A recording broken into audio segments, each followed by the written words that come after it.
Saturday night, one team is clinging on to pride. The other is eyeing a double chance. Carlton are 7-13 and somehow keep inventing new ways to lose. But Voss has been backed. A handy lead at Fremantle, then a fourth quarter fade. 1 win from 7. 14 straight without cracking 100 points. This is a team that has forgotten how to finish. Gold Coast 13-6 and continuing to rise. Statement wins versus Brisbane. 5 from 6. Percentage healthy and a game in hand. Win here and the Suns can stop worrying and start plotting how high. Blues fighting for belief. Something to cling on to. Suns chasing September power. Under the roof, there'll be no excuses. Let's run that intro. Make sure you like and subscribe and get into it.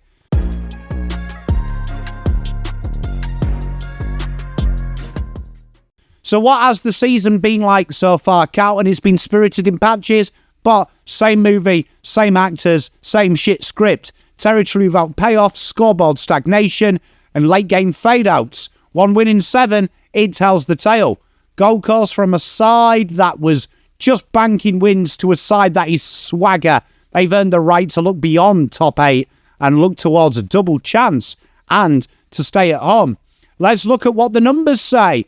Carlton, let's have a look at their season so far. 8.5 plus in contested possessions. Still one of the league's best at winning the ball. In clinches, plus 3.1 in clearance differential. They can win it around the clearance. It remains a weapon. D50 to I50. When they escape it, they get it inside 50. And the forward pressure is serviceable for the year. But for all these positives, generating is an issue. 44%, 18 for shot generation per inside 50. It shows they bomb it and they choose poor options. And 17 for scoring efficiency. When they don't have many shots, they don't even maximise it. The turnover differential is a joke at the minute. 11, coughing it up too reliably and never winning it back. Contested possession differential, this is the big one. No outside game plan. Carlton's game plan is built in synopsis on contested ball. The inability to turn those into scoring chains is killing them. They're dangerous when it win it back and they can go from tee to green, but they don't do anything with it. This team is blunt forward of the ball. How do you beat them? Make them wide. Make them slow. They'll use the boundary. They won't look to the corridor. You turn that contested possessions into dead ball chains. You fold back the numbers and you will kill them on the uncontested overlap. Let's look at Gold Coast. Strengths, 4th highest scoring side. They are potent. Points against, an incredible 4th as well. Totally balanced in defence and attack. When we look at the possession differential contested and clearance, 3rd and 2nd, elite in these situations. Ice 50 differential, they win the territory battle. 3rd in time in forward half, they live in your dangers. But with all that being said, they don't mark very well. 21% are marked inside 50. It's more of a ball and crumb side. And the shots per inside 50, they don't maximise that territory differential. They really do worry about getting it. And one thing is really interesting, 17 for kicking, they use the run and stun. You have to take that. The Suns' identity is territory first. They force repeat entries. They lock you in. They wear you down. They don't overly kill you inside 50. It's a death by a weight of numbers. So how do you beat them? You've got to control the uncontested stuff, particularly marks. Starve them of territory. Stop them chipping and shifting the angles. You exploit D50 to I50. You have to slice through their transition quickly and efficiently. Force them to kick long. Their marking inside 50 isn't a strength. So the longer you can make them kick in, that's it. Now let's look at the last 5. Carlton, what's changed? Down 9.7. Their scoring issues haven't worsened. They've fallen off a cliff. And points against, nearly 2 goals more. They are leaking like a sieve. Contested possessions, it's slightly down. And that's a massive drop-off when your main strength is that.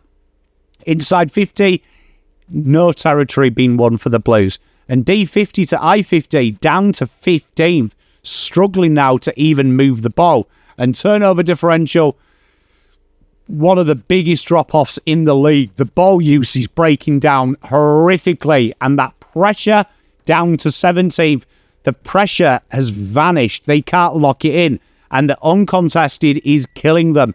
They are now hemorrhaging the outside ball. What this means tactically is the last month, Carlton have been defined by everything breaking down. They're now being beaten at their own strength, and that has had a knock-on effect. Collapsing turnover game. They give the ball back way too easy. Forward half pressure, non-existent. Opposition rebound when they want. To address this, they've got to rebuild that stoppage spread. The wingers and the halfback flankers need to be active. They have to shorten their kicks. Sounds crazy, but they have to avoid long bombs. This is causing chaos. And they've got to deploy someone high up the ground and leave keys in there. If you look at the Suns, the last 5 games, steady output, still the similar scores for, slightly better in defence. They're now the stingiest defence. Clearance differential dominating it inside 50s.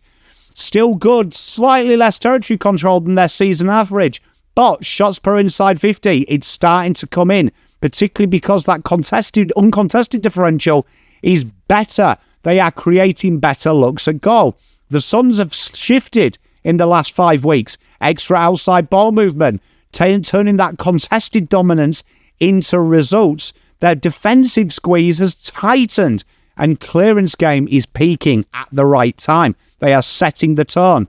They don't really have to address anything. They probably could tighten up their transitional game, but they're winning enough of the ball with ease that their system is so well balanced.